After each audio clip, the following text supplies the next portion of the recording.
Greetings and welcome to this episode of Healing Courageously. Healing courageously. That's a task in itself. Yeah, because it takes a lot of courage to heal from the wounds of our past and our trauma wounds and everything else. There's a lot of, I would say this, you got to walk through a lot of fear. Yeah, that's But right. but it's On worth- the other side on of the other fear side is where the blessings is where come the blessing comes from. Yeah. So it's hard. There's no arguing that. There's a lot of different aspects we have to look at. We know that. Yep. You and I both been through it. So we know that if you want it bad enough and you're willing to do the work, you can heal your trauma wounds from the past. Absolutely. You'll never forget them, so don't ever let anybody tell you to forget them because that's not going to happen. You just won't think about them all the time. But in one way or the other, they'll affect you in different ways. And we just learn tools to deal with it when it does come up. So, coping mechanisms. Yeah, What we take our tools and replace our coping mechanisms with new tools. with new tools. Yeah. What was I going to say? Coping skills, maladaptive coping skills that we've used for many, many years that have worked for us. Yeah. And they quit working at some point in time. And so it's not that those maladaptive coping skills are bad for you because they've gotten you where you are today. Yeah. So in many ways, they've helped you get to where you're at today. And many of those maladaptive coping skills you can churn into a positive coping skill. Yeah. It's just we learn how to use them differently. But So- that's where the fear comes in. Yeah. What Boundaries. Oh, is that what we're talking about today? Huh? We're gonna talk about boundaries today. We're talking about consequences of not having boundaries. But in the last couple of episodes, we've had some About discussion on emotional boundaries. Emotional boundaries. In those discussions was ways to test boundaries, right? Ways to set emotional boundaries, okay? And the important thing is we made sure we gave you some examples of those emotional boundaries.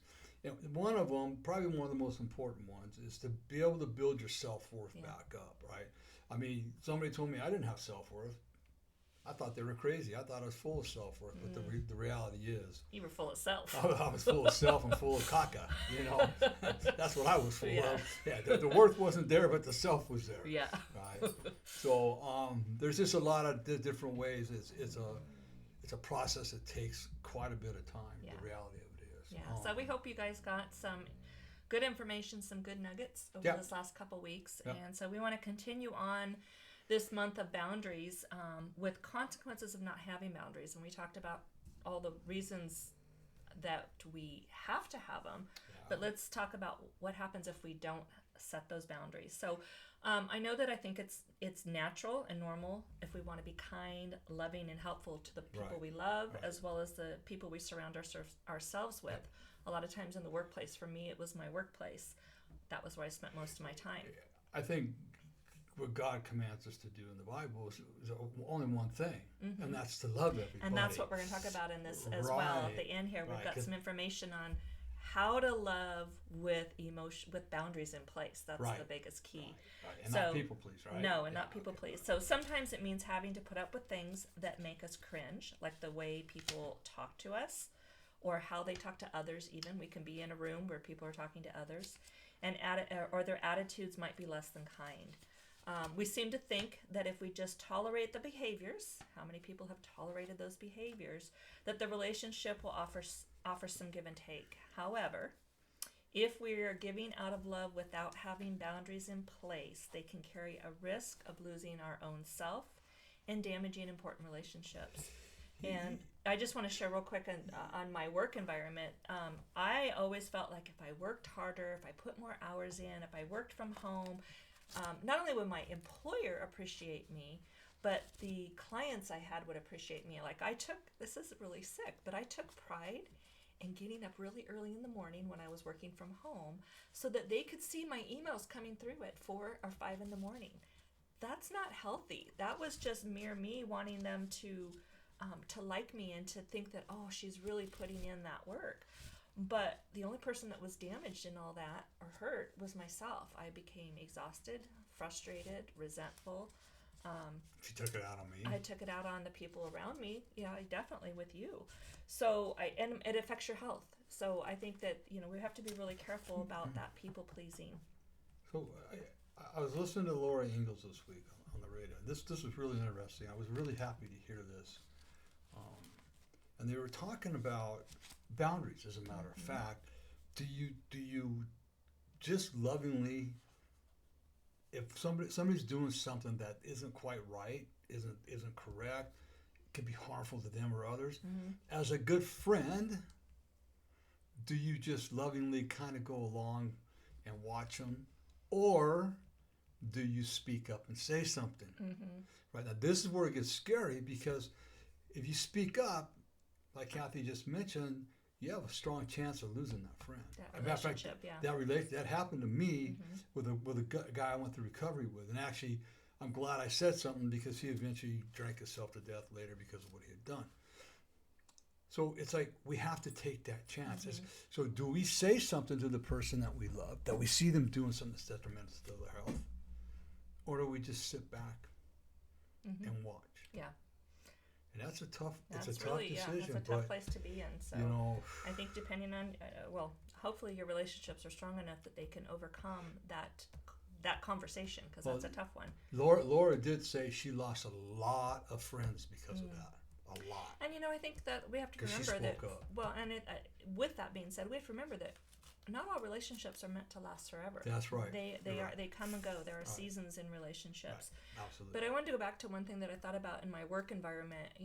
In that process of giving more of myself and doing more and wanting people to like me, the more I gave of myself to them, the less of me I had available to my family. Right. And I think that's one thing that's really important. If we don't set those boundaries for ourselves, it does affect the outcome.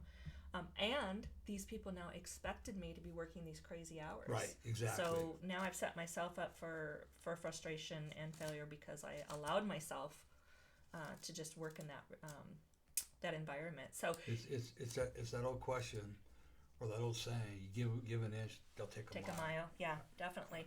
So if you can relate to this or something similar, you probably are living a life with misaligned boundaries. I love that, or no boundaries at all. So why is it so hard to set boundaries? Ooh, that's a good one. Why do we feel trapped in pleasing others? Yeah. How does anger and anxiety turn inward as we struggle to say no? Because I mean, how many times do we want to say no, but we say yes? So. And the Bible says, let your yes be yes and your no be no. Yeah, exactly. Right? Exactly. So in some of my research on this, I want to just talk about this real briefly here. There was a boundary litmus test that may help you to determine if you're having trouble setting healthy boundaries. And it says, think of a time that you may have felt guilty, angry, or anxious about after a particular situation with someone. This person may have said something to you that these feelings arose from. Now take what the person said in your mind and pretend to say it out loud to them the same way they spoke it to you. Now, does that feel weird? Does it feel wrong? Does your stomach turn at the thought of those words? If so, your boundaries may be out of alignment. That's just kind of crazy to think. If we speak those words, what we receive, we just kind of take in. But if we turn that around and speak it out loud, it's not going to sound right. It's not going to sound healthy at all. No. So. I can remember at work, my business. I can remember when I first started saying no, and it was setting a boundary, because as a contractor, I had a lot of good big clients. I had a lot of work, and so. Something extra would come up on the job, and more often than not, I would just get it done while I was there, and I wanted back charging for it. Because why? Because I wanted the work to keep coming. I just figured it was a little extra. But I can remember when I started saying no. First of all, it was extremely hard to say no, and when I hung up off the phone, I felt really guilty. It's like, oh no, are these people going to continue using me because I said no? I mean, it's a mental game. That is the toughest one. Here's another one, Rand. You might be able to, well, not you might. I know you can relate to this one. So take a moment. Here's another little test to see where your boundaries are. Take a moment to just sit in a quiet room where there are no distractions. Breathe, relax, and just sit still with yourself for 90 seconds. That doesn't sound very long, but that's a long time. If you feel a sense that you are not doing something or should be doing something, that is also a sign your boundaries are maybe out of alignment. How is that when I know for you at the beginning? Well, it comes down to that meditation, because people often go, how do you meditate? I can't meditate. I don't know. My mind goes 1,000 miles an hour. And I went through that, and it's hard. And my teachers and mentors just said, don't fight the thought that's coming through. Yeah. Okay, just let it come. It'll come. Watch it come in and watch it go out, and just learn to sit and be quiet. And what happens over time is that peace comes into you, and it's just. It might only be 10 seconds worth of peace, but let that 10 seconds absorb into your body, into your mind and your heart. Okay, so you're not alone in that. It's hard to sit for 90 seconds and just sit and do nothing. I mean, Kathy knows. I mean, there was a period in my life where I could not sit still I always had to be doing something. Right, and that's affecting you being able to set boundaries, because you're got a circus going on in your head. Got a circus going on in my head. Yeah. And now here's the most important part, right? Why? It's because we believe that if you don't get to the root of the problem, you're never going to be able to solve it. So why was I always having to do something? Because I was always told I was an idiot and would never amount to anything, right? And so I always had to be doing stuff to make sure. The more you did, the better you were. And again, there goes those boundaries, because you're expending yourself out to the exhaustion. Right. The more I do, the better I feel. The more she'll like me. The more he'll like me. Yeah. And then now you've got. But now it's the opposite. You've got boundaries misalignments at that point. At that point, yeah. But now it's like completely different. Yeah. No, this is something that's really kind of funny that when I read this. So it says, we have all heard that the best way to achieve something is to give 100% focus to it. You know, if you're good at anything, if it was baseball, dance, reading, whatever that was, if you put 100% focus to it, that was great. But guess what? If you have trouble setting boundaries, the good news is that you're excellent at it, and you've accomplished that goal of being 100% non-boundary setter. Codependent. Yeah, codependent. 100% yeah. Codependent. Yeah. No. Nothing to brag about, and it's not the healthiest goal to obtain. But the beauty is that we get to change that today. We don't have to stay on that merry-go-round. So we can reverse the behavior. And there's a couple here things, Randy, you want to talk about these? These are some healthy boundaries that you would want to put 100% focus on to change. Well, I think you should talk about the first one. It's not my job to fix others. Oh, yeah. That was my project. Randy was my project, and I exhausted myself trying to make him feel better. His trauma in his life, I took on the responsibility of being the nurse for him. And I can't tell you how many times I would pump his heart. I would take him for anything and everything to make him feel better. I mean, you guys, this is crazy. I would stand on my head to try to make him laugh. I mean, who does that? That is just crazy. So it is not my job to fix others. Right. I tried it. It exhausted me. I built resentments, all the things that we talk about and what happens. So this is a good one too. I struggle with this, but angry? If it's okay if others get angry, they have emotions too. I mean, why am I upset if they get angry? Yeah, because first of all, they're more than likely the person's not angry at you. Right. All right. Remember, people are hurt, and they're carrying around their own garbage all the time too, and baggage all the time too. And so you say no to them about something, right, might trigger something that, for example, happened to me. My mother used to say no to me all the time, or not now, later, which meant no, right? Or never. Or never, yeah. Right? Okay, so we have to remember people are carrying around hurts that they're really unaware of, right? And so their anger is place. Misdirected, yeah. They misdirected at you because you set a boundary which said no, which upset them. It has nothing to do with you. Right. But I like the fact that it's okay for me to get angry, but he can't. Yeah. That doesn't make sense. When I say that out loud, that sounds really weird. All right. We've talked about this one too, about it being okay to say no. Here's the deal with no. All right. Again, it comes with boundaries. Is that if your heart and your mind is telling you no, but you tell your spouse or your boss yes, you're lying. You're lying to yourself. You're lying to your spouse. You're lying to your employee. You're lying to God, right? And in turn, that creates resentment and anger, and it builds over time. It's not you're not going to blow up that first time. No. But it builds over time. That volcano effect where things just build until they're exploded. So let your yes be yes and your no be no. Yeah, right? we're going to talk about more of that in our next podcast. Oh, yeah, I'm excited that's right. about. Yeah, we got a good one coming up. Yeah, I don't want to go too far into that. No, that's all right. We'll leave that one alone. we got to keep some stuff for that. Yeah. This one is really hard for moms. I speak for myself, but it's not my job to take responsibility for others. We have to allow them to grow and to make mistakes. I can go all the way back to all your moms out there that have older kids, the 4th grade mission project. I mean, I wanted to do all the work so that he would get a good grade or that she would get a good grade. And so I took on the responsibility for my kids to make sure that they did well on that by doing the work.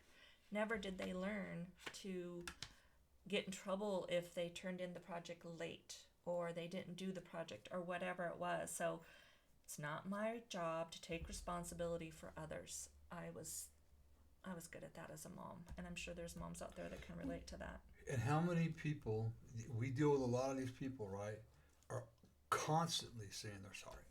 Yeah. Constantly saying they're sorry. I think that's one of those things that comes up in here too, is talking about that. So, yeah. We've got this next one here, man. I don't have to expect the needs of others.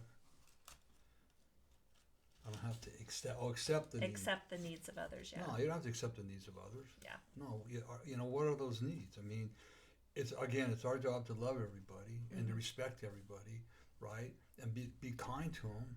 But we can't meet everybody's needs. It's just we can't. I have a hard time meeting my own needs, let alone somebody else's. That's a good point. How can you expect to meet somebody else's needs when you can't even meet your own? Right. Let's be real and true about this now. Yeah. Right? I can't.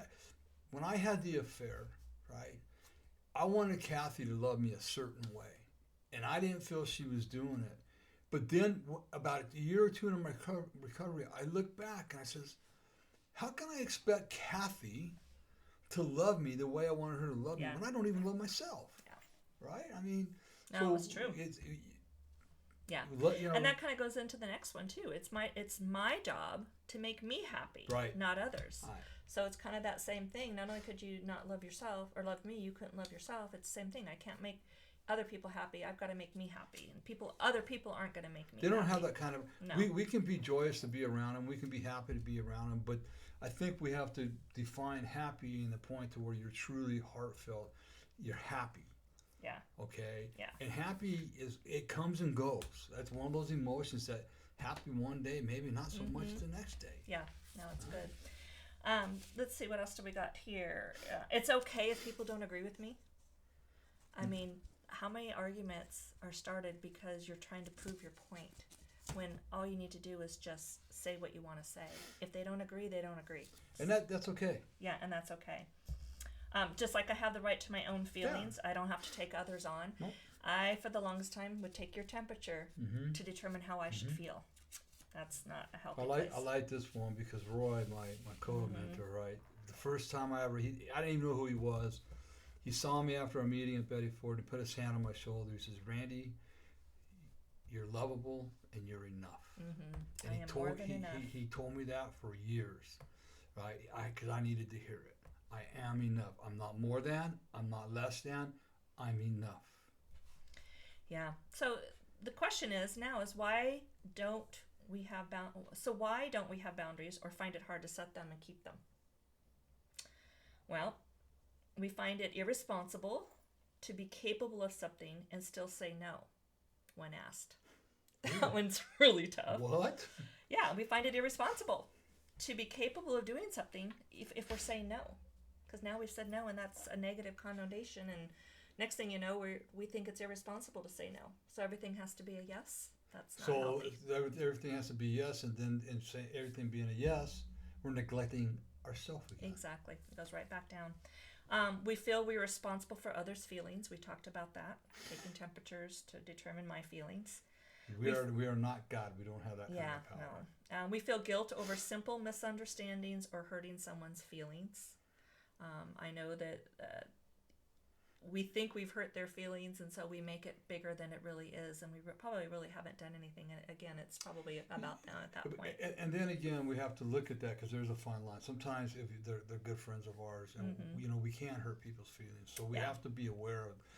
Oh, hey, I really hurt your feelings, and I'm sorry that I did that. I mean, so we have to be real mindful when we're talking about some of this stuff. Yeah. What was our motive? Yeah. Another one that's really hard to maintain a boundary with is that if we have someone in our life that doesn't respond to our limits, that can be challenging if you've set some boundaries and they don't respond. But we'll talk about that a little bit later too. What if we put more into our relationships than we get from them, and we begin to isolate? That is something that people have done too. They'll put so much into it and then not get anything out of it, so now they're going to clam up. I think you and I have had to, as coaches and mentors, we have had to learn to that boundary, set that boundary, because it's like in recovery, you'll say, if I want your recovery, I want you to change more than you want to change. It's not worth it for me. I mean, I'll be here. We'll be here for you when you're ready to give it 100%. But we want you to be. We want recovery for you. But if you don't want it, then don't waste our time. Yeah. The other one I like is if I just try harder, people will understand where I'm coming from. Again, try harder, do more. It makes it very difficult to maintain boundaries. We overemphasize with others' struggles and feelings. Oh, poor Randy, I'm so sorry. Oh, I hate that. God, instead of just letting them have those feelings, letting them sit with those emotions. I hear it all the time when I talk about my abuse to people that don't know me, and that all of a sudden that sympathy comes in like that. It's like, please don't. I don't need your sympathy. I appreciate it, but I don't need it. Right. And the biggest one for me is that we get the feeling that things won't get done or they won't get done right, so I might as well just do it myself. That was me. I was like that on the holidays at home. I created a whirlwind of chaos because I wanted everything done my way. My work environment was also set that way. And when I realized that, everybody will get to their end, their goal, whatever that task was, the way they get there. As long as they get there, that's all I have to worry about. And so I really was able to see that because people learn and do differently than I do. They don't, not all going to be the same. In full transparency, she's still that way to a certain degree with me here at home. I catch myself more often because I she realize. Catches it, but I mean, it's like, Kathy is a great barbecuer and a great cook. Here we go. I won't take that away from her. He's the smoking chief now. Now I'm doing all the smoking, and she's, we made some beef jerky the other day, and my dog's helped herself to about the last half of it right before we got it. So I got more stuff, and I'm making the marinade again, and it came out great last time. She's in there trying to tell me how to make the marinade. It's like, come on, girl. Hey, let me make. This is my job. I love to cook though, and I just get my hand. I know. I gotta step away and let you have that boundary. So there's that pushing myself into my limits into your boundary. That's not good. Then she gets mad and pouts when I tell her no. Yeah, no, that's good. All right, we got to keep going here. So what happens if we don't have boundaries? We dread looking forward to each day and may have a hard time getting out of bed. That's where anxiety, depression, feeling low comes in. We build those resentments. Resentments is huge. Yeah, resentment starts building.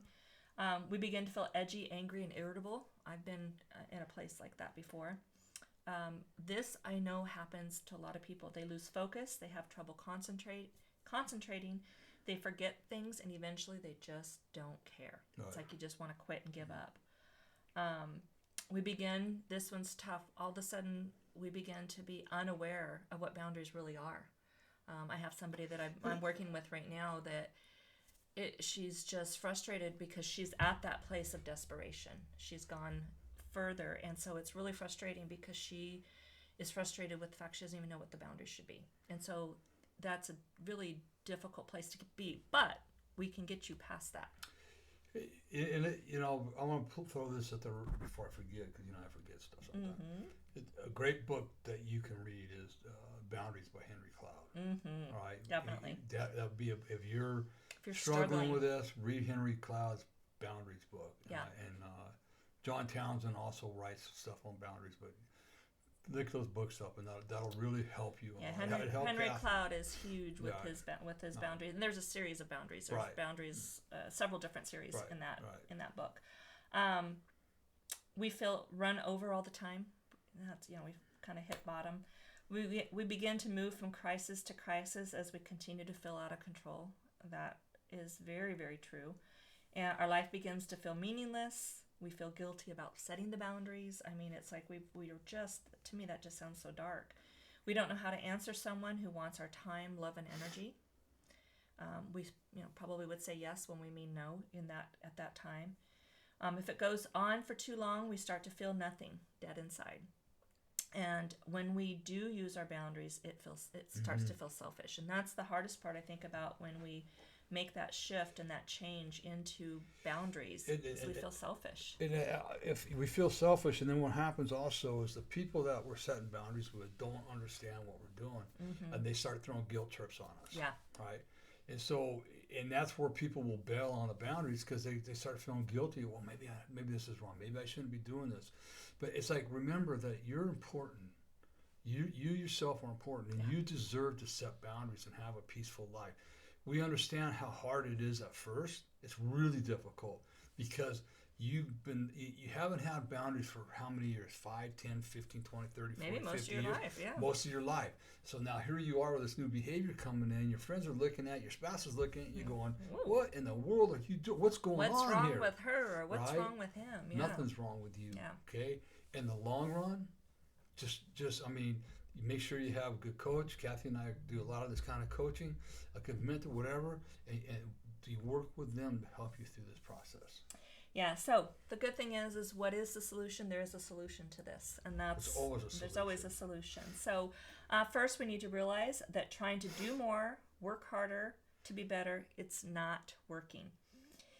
It may have for some time, but it has now stopped working if you're getting to that place.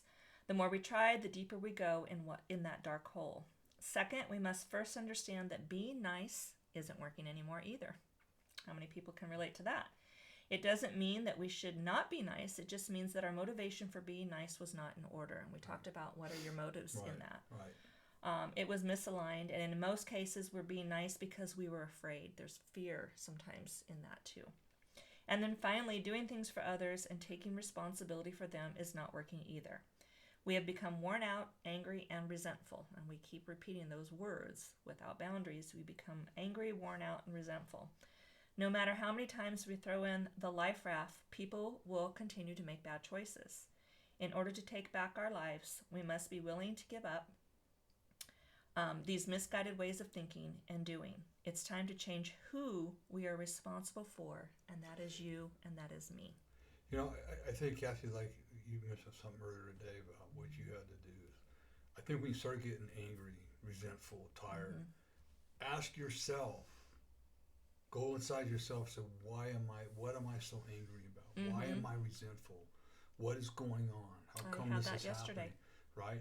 Ask yourself those questions. The answers are within you, right? And inevitably it's going to come down to something that you're trying to do that you probably shouldn't be doing. Yeah, I think for me, I was probably trying to take on too much. I was tired. I mean, sometimes you can just be tired. Tired, yes. And tired will affect a lot of that stuff. Absolutely. Yes. So the beauty in this is it's imperative that we begin to see and understand the difference between me and not me, ourself and others. We need to differentiate those two things. Things can become confusing when it comes to love, and this is what we were talking about earlier. How to show love to others and yet not cease to exist. It's important to know some essential rules regarding love, because this is where it can get difficult. Not all love is good, healthy love. No. Sometimes we think we need that or we have to have that, and it may be an unhealthy relationship. That's not love. Because we're trying to fill a void in our life. And generally that void, as we know, is from your childhood, from a parent, from an absentee father, an absentee mother. Yeah. The other thing is if we're not careful, we can begin to love too much and tolerate things that we should not tolerate. Well, most women that are abused, that's them right there. Right. That happens quite often. Right. There are times we need that reassurance that we are loved by others. If we do not get this type of love or assurance of love, we begin doing too much for others, seeking that love. Some people are not capable of giving the type of love because of their own trauma or their own past. So we have to be mindful of that as well, and know that we can't seek love from others. We have to first love ourselves. Right. That's so important. You mentioned that earlier. And for those, we always say we got to seek love from God too, and that's hard. I understand it's really hard, but that's where the true love comes from. Yeah. We become fearful of conflict. We do not like anger or disappointment directed at us. That I was related to. So if there was any conflict, like I said, I used to stand on my head for things, but I would do some crazy things seeking Randy's love because I was so uncomfortable in that conflict. We become fearful that others do not love us and will do anything for that person. So we give in to those fears, and then we can be taken advantage of. If we don't set those boundaries and we do more and more and more, people will take advantage of you. Yeah. We attempt to solve everyone's problems in the name of love. This will create an unhealthy relationship, and we teach others that they never have to solve their own problems. We rescue them, and rescuing them will become resentful over and over and over again. We're back on that resentful cycle again. So that rescue, and we think if we just do more, if we just get them this time, it's going to change and things will be better. No, it usually does not. So how do we keep our boundaries intact? If others protest the boundaries we put in place, don't get upset with their upset. And we talked about that. People are going to get confused because they're not going to understand why all of a sudden you're setting boundaries, and they might get upset. That's okay. Remember we talked about earlier, if people get upset, they have emotions, they can be upset. Right. Let them have their upset. Absolutely. It's not about you. Yeah. Don't take it personally. No, this is the time we really don't take it personally. People will test your boundaries, hoping that they won't last or that you'll give in. Remain strong. When in doubt, or if you're struggling, reach out to a mentor, reach out to your life coach for guidance and encouragement. Sometimes that's all it takes, because I know there's times when you're going to feel weak. You're going to need that person in your life that you can reach out to. And then love doesn't always mean that you have to be nice and giving to others. It's okay to say no. We've talked about this. I can't reiterate it. Remember, no is a complete sentence. That's next week's subject. And you don't own an explanation for your no as well. So love means it's okay to let others solve their own problems, not rescue them. We all grow through personal struggles. I know for me, if I didn't have those struggles, I don't think I would be where I was today. So don't take learning opportunities away from yourself or the people you care about. Let them work through their struggle. Set firm rules and limits. People don't know what is best for you. You do. Okay. And then the final one is withdraw from negative behaviors of others while reflecting love and kindness to them. That can be challenging, but it's so important to withdraw from those negative behaviors. I want to say real quick too, it's that Kathy's affliction was codependency, right? I had codependency to a certain degree, right? And it's like she's done a lot of really hard work, more so than I have when it comes to, I had set boundaries, but Kathy's had a lot more work to do on boundaries and her codependency than I have. And so that's why this is kind of her. I'm really happy she's here to do this and explain it, because she's the one that needs to be explaining this probably more than me, to be honest with you, because the boundaries that she's had to really, especially overcoming me and what you went through with me for 20 some years, right? So just know that, and she's still working very hard on her boundaries, and it's still hard for me sometimes. Yeah. I want you to know that even though I know what she's doing, it's still hard for me. Yeah. So just know that if a loved one's working on this stuff, be patient, be kind, right? And just understand that they're not hating you. They're learning how to love themselves, right? In the long run, they're going to love you a lot better. Yeah. And if that's you, that same applies to you. Be patient and have grace for yourself, because you've worked so hard at not having boundaries that now you have to shift everything in your thinking. So anyways, we hope that this podcast on consequences of not having boundaries was helpful for you. If you're struggling with boundaries, you're not alone. Hello, I still work on that. We're here to help you in the process. As your life coaches, we will be open to listen and guide you in the areas that might be your blind spots. We all have blind spots. So if you're struggling, make sure you reach out to us. If you're interested in being coached, we are still offering our free 30-minute consultation to get you on the right track. So contact us today. You can contact us at changeyourlifestorynow.com. Also, just want to remind you to like and share our Instagram pages as well as our Facebook pages. The more people we reach, the more people will start getting better, and especially with all the things that are happening in this world. We really want to stay connected. We want to make sure we're reaching those that are in need. And just an FYI that also every Monday, these are posted every Monday morning at 8 o'clock, but also every Tuesday, they'll be posted on YouTube, the video portion of this. So go over there and visit that as well if you would like, and like and share that as well. On YouTube, on YouTube. Yeah, on our Instagram page, we put out inspirational quotes and things based upon the topics we're talking about. So make sure you share those on your Instagram as well to reach those as well. Hey. What? Hey. We got a special guest next week. We have a special guest next week. She's coming into town tomorrow night. Yeah. So we're excited. It's our spiritual daughter. And one of many. One of many, but this is one, we don't chase a lot of people. But Kathy told me one day, I will chase her to the ends of the earth and back. I'm not going to ever let her go. And she has kept her word to that. And this woman coming in has responded with nothing but love, right? And she's acceptance, grace, humility. I'm over here ready to cry. she is growing so much. So we're gonna have her here for the last episode of this month. This will be Noah's A Complete Sentence. So make sure. Yeah, she'll be able to share some of her experiences, her struggles, and her growth as well. And then, we'll talk about February when we get closer to February. Yeah, we can wait on that one. Okay, we can wait on that one. Okay. All right, what else you got? Yeah, we had to share about your book. Oh, yeah, my book. Healing the Wounded Child Within. Okay. It's available on Amazon and paperback, Kindle, and Audible, right? All on Amazon. The 30-day Devotion of the Wholeness is also on Amazon. It's all these books are great healing books. Every single one of them. And then the 7-day challenge. They're great tools. The devotional we gave to our couples to do for a month, a 30-day thing. At the end of every devotional, there's some contemplative questions, and it just changed their lives. Yeah, so it's a real easy do. And Healing the Wounded Child Within is a book of hope and healing. So and it's also available in Spanish. It's available in Spanish, exactly. Yeah, so that's great. And then the final thing I just want to say is, we know, we thank you, all of you that have been listening. And the last thing that I need to just really push, which is very difficult to push, is our foundation. The Courageous Healers Foundation. We are a nonprofit foundation who helps men, women, and families work through and heal through the scars of their past. And any donation that you can make, whether it's a $5 donation, a $100 donation, I have to say those large numbers even though it's hard. $1,000 donations, all of that monthly is donation. Not, you can do it on a monthly, you can do it a one time.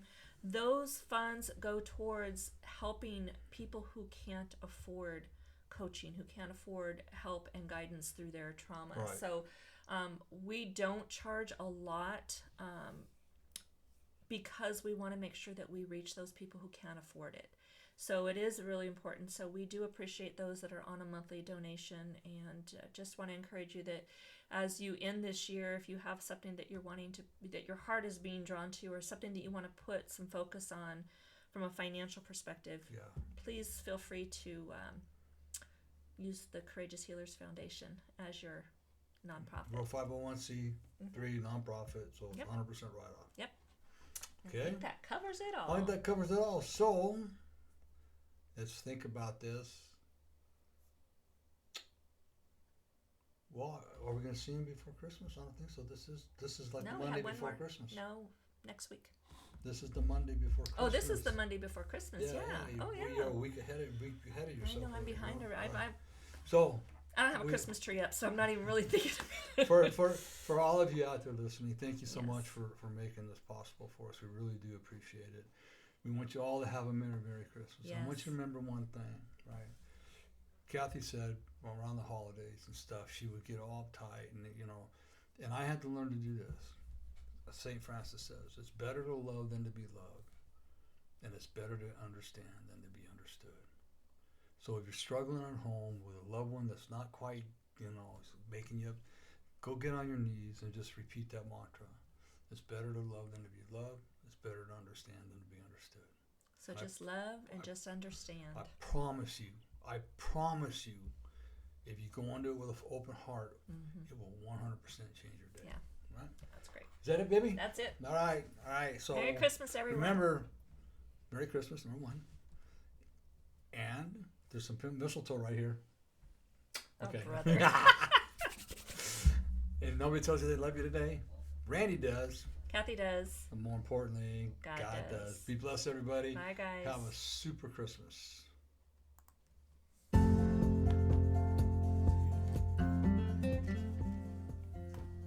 This has been Healing Courageously with Randy Boyd. We will have a new episode every Monday.